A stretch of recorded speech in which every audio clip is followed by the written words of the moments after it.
ಕುಕ್ಕೆ ಸುಬ್ರಹ್ಮಣ್ಯ ಸಮೀಪದ ಕಲ್ಕುಂದ ಪ್ರದೇಶದಲ್ಲಿ ಇಬ್ಬರು ಯುವಕರು ನದಿಯಲ್ಲಿ ಮುಳುಗಿ ಮೃತಪಟ್ಟ ಘಟನೆ ನಡೆದಿದೆ.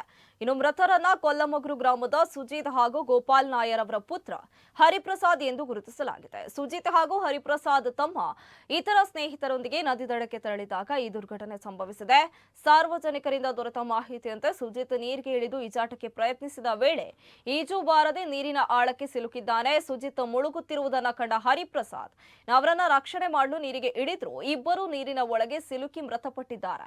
ಇನ್ನು ಮಾಹಿತಿ ದೊರಕುತ್ತಿದ್ದಂತೆಯೇ ಸುಬ್ರಹ್ಮಣ್ಯ ಪೊಲೀಸ್ ಠಾಣೆಯ ಸಿಬ್ಬಂದಿ ಸ್ಥಳಕ್ಕೆ ಭೇಟಿ ನೀಡಿ ಪರಿಶೀಲನೆಯನ್ನ ನಡೆಸಿ ಇಬ್ಬರ ಮೃತದೇಹಗಳನ್ನು ಹೊರತೆಗೆಯುವ ಕಾರ್ಯ ಕೈಗೊಂಡಿದ್ದಾರೆ. ಈ ಸಂಬಂಧ ಸುಬ್ರಹ್ಮಣ್ಯ ಪೊಲೀಸ್ ಠಾಣೆಯಲ್ಲಿ ಪ್ರಕರಣ ದಾಖಲಿಸಲಾಗಿದ್ದು ತನಿಖೆ ಕೂಡ ಮುಂದುವರೆದಿದೆ.